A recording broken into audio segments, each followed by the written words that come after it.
Hello मित्रों, welcome to Sansad watch, India का असली reality show powered by we the people of India. आप सबको इंडिपेंडेंस डे की ढेर सारी बधाई।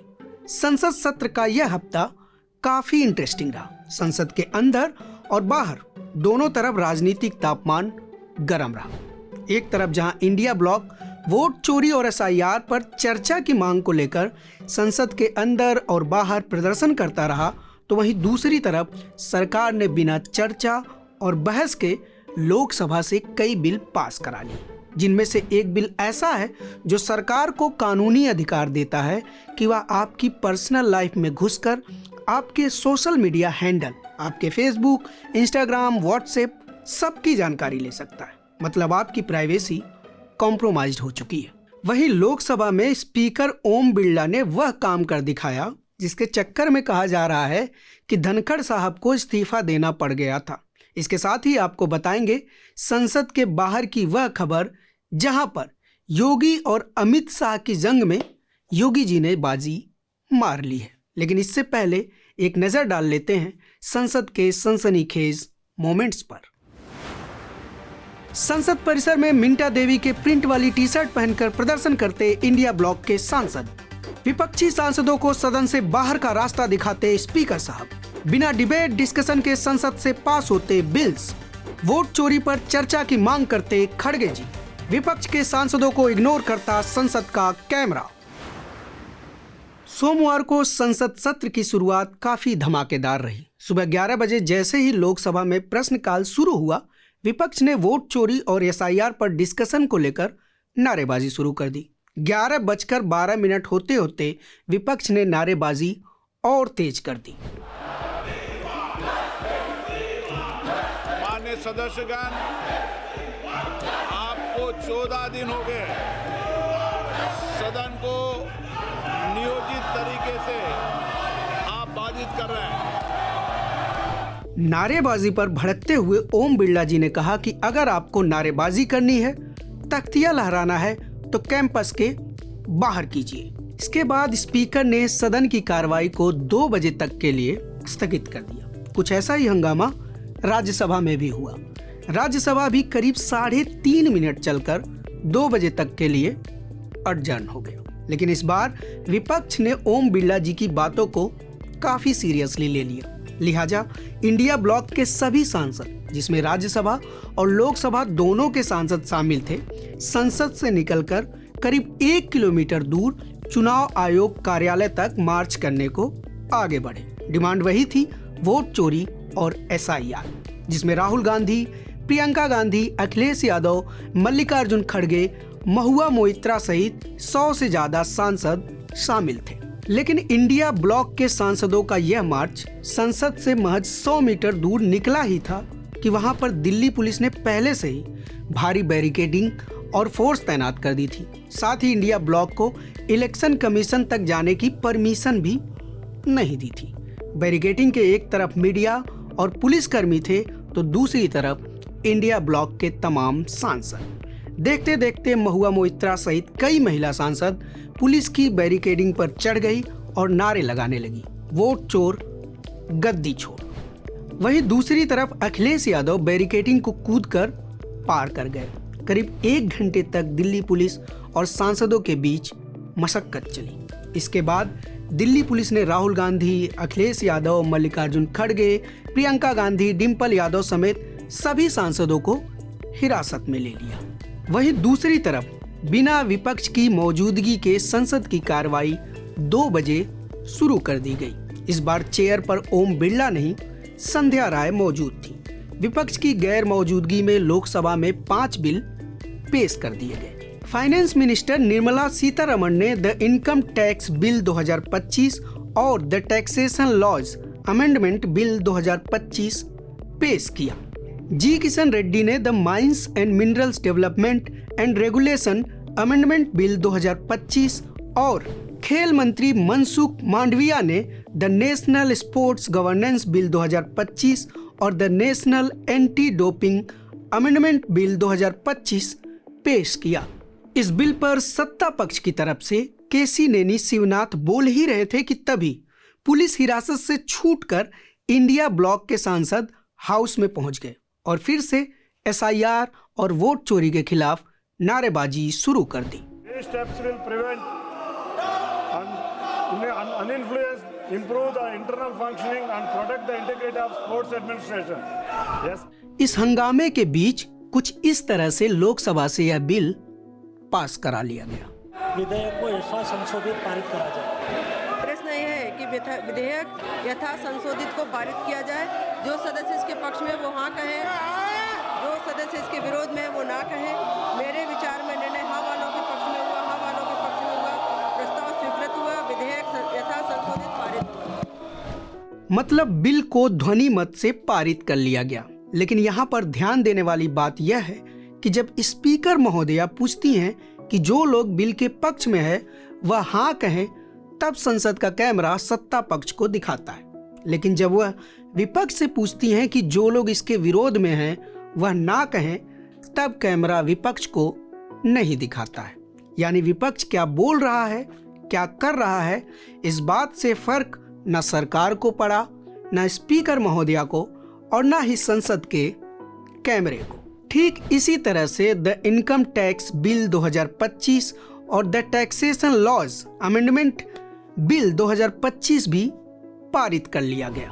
प्रश्न यह है कि विधेयक यथा संशोधित को पारित किया जाए। जो सदस्य इसके पक्ष में वो हाँ कहें, जो सदस्य इसके विरोध में है वे ना कहें। मेरे विचार में निर्णय हाँ वालों के पक्ष में हुआ, हाँ वालों के पक्ष में हुआ। प्रस्ताव स्वीकृत हुआ, विधेयक यथा संशोधित पारित हुआ। एक बार फिर संसद के कैमरे ने विपक्ष को नहीं दिखाया। हालांकि विपक्ष के नारे जरूर सुनाई देते रहे, जिसमें वह कह रहे थे कि SIR वापस लो और वोट चोरी बंद करो।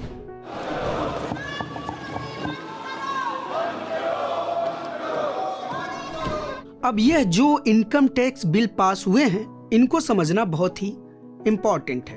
अगले दिन मंगलवार को राज्यसभा में वित्त मंत्री निर्मला सीतारमण ने कहा कि इसमें कोई भी नया टैक्स नहीं लगाया गया है, केवल भाषा को आसान बनाया गया है, जो जटिल आयकर कानूनों को समझने के लिए आवश्यक थी।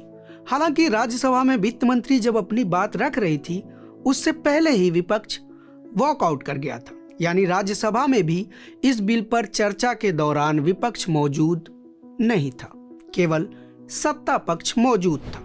This amendment and bringing in a new law in the place of old 1961 aims at simplifying the language, the lucidity which is required for anyone to understand it. लेकिन क्या बात सिर्फ इतनी सी है? नहीं। इनकम टैक्स बिल बात करता है वर्चुअल डिजिटल स्पेस का, जिसके तहत इनकम टैक्स अधिकारी को यह कानूनी अधिकार मिलता है कि वह आपके ईमेल, सोशल मीडिया अकाउंट जैसे कि Facebook, Instagram, Twitter, WhatsApp, online investment account, trading account, banking account या फिर कोई भी वेबसाइट जहां पर आप अपने किसी भी एसेट की ओनरशिप डिटेल्स रखते हो, या फिर रिमोट सर्वर, क्लाउड सर्विस, यहां तक कि डिजिटल एप्लीकेशंस, सभी को एक्सेस कर सकता है। यानी सरकार का दखल अब आपके पर्सनल, प्रोफेशनल, फाइनेंशियल सभी तरह के जीवन में होगा। आप किससे बात करते हैं, इंस्टाग्राम पर किसको रील भेजते हैं या फिर ट्विटर पर किसको रिपोस्ट करते हैं, इन सब पर सरकार दखल दे सकती है। मतलब यह कानून सीधे तौर पर आपके राइट टू प्राइवेसी का हनन करता है। खैर, इस सप्ताह संसद केवल 2 दिन के लिए चला, लेकिन इन 2 दिनों में ध्वनि मत से लोकसभा से 6 और राज्यसभा से 8 बिल पास करा लिए गए। राज्यसभा में विपक्ष के नेता मल्लिकार्जुन खड़गे ने इस पर ऐतराज जताया और सदन में वोट चोरी पर चर्चा की मांग की, लेकिन इस बार भी उन्हें अनसुना कर दिया गया। लाखों वोट काटे जा रहे हैं। अगर पार्लियामेंट को जिंदा रखना है, लोकतंत्र को जिंदा रखना है, तो आपको इस पर चर्चा के लिए परमिशन देना चाहिए। अगर आप नहीं देते तो मैं समझूंगा कि यह कॉन्स्टिट्यूशन के खिलाफ हो। अब बात करते हैं इलाहाबाद हाईकोर्ट के जस्टिस यशवंत वर्मा के खिलाफ उस महाभियोग प्रस्ताव की। कहते हैं हेल्थ के अलावा धनखड़ साहब के इस्तीफे का एक कारण यह प्रस्ताव भी रहा। मंगलवार दोपहर 12 बजे लोकसभा स्पीकर ओम बिरला ने सूचना दिया कि जस्टिस वर्मा को हटाने के लिए महाभियोग प्रस्ताव को मंजूरी मिल गई। जुलाई में रविशंकर प्रसाद समेत पक्ष विपक्ष के कुल 146 सांसदों ने हस्ताक्षर करके यह प्रस्ताव स्पीकर को दिया था, जिस पर एक कमेटी बनी है। कमेटी में सुप्रीम कोर्ट के जज जस्टिस अरविंद कुमार, मद्रास हाईकोर्ट के चीफ जस्टिस मनिंदर मोहन श्रीवास्तव और कर्नाटक हाईकोर्ट के सीनियर एडवोकेट BV आचार्य शामिल हैं।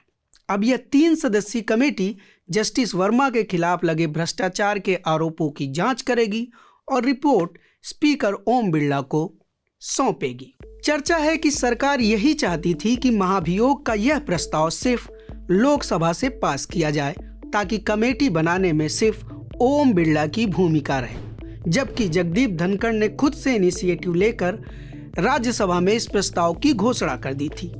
इससे भाजपा की टॉप लीडरशिप बेहद नाराज हो गई थी। खैर, अब चलते चलते बात योगी वर्सेस अमित शाह की। यह खबर संसद में सांसदों से संबंधित है। दरअसल लुटियंस दिल्ली में एक क्लब है, कॉन्स्टिट्यूशन क्लब।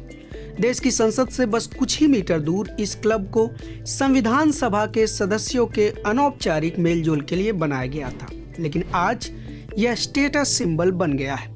इसके सदस्य सांसद और पूर्व सांसद होते हैं, इसलिए इसके सचिव पद के चुनाव में प्रधानमंत्री से लेकर विपक्ष के बड़े नेता जैसे सोनिया गांधी, मल्लिकार्जुन खड़गे भी वोट देते हैं। भाजपा सांसद राजीव प्रताप रूडी 25 वर्षों से कॉन्स्टिट्यूशन क्लब की सत्ता पर बरकरार है, लेकिन इस बार उन्हें उनकी ही पार्टी के सांसद संजीव बालियान ने चैलेंज किया था। खबरें थी कि राजीव प्रताप रूडी को उत्तर प्रदेश के मुख्यमंत्री योगी आदित्यनाथ का समर्थन था, जबकि संजीव बालियान को गृह मंत्री अमित शाह का। एक तरह से यह मामला बीजेपी बनाम बीजेपी का ही था। इसके साथ ही इसमें कास्ट पॉलिटिक्स भी जमकर चली। राजीव प्रताप रूडी ठाकुर हैं और संजीव बालियान पश्चिम उत्तर प्रदेश के जाट। इस मुकाबले में बीजेपी के अंदर चल रहे जाट वर्सेस राजपूत पॉलिटिक्स की भी झलक हमें देखने को मिली। एक तरफ जहां अमित शाह के समर्थन के साथ भाजपा के अधिकतर सांसद संजीव बालियान को सपोर्ट कर रहे थे, तो वहीं दूसरी तरफ विपक्ष ने अघोषित तौर पर रूडी को जमकर सपोर्ट किया।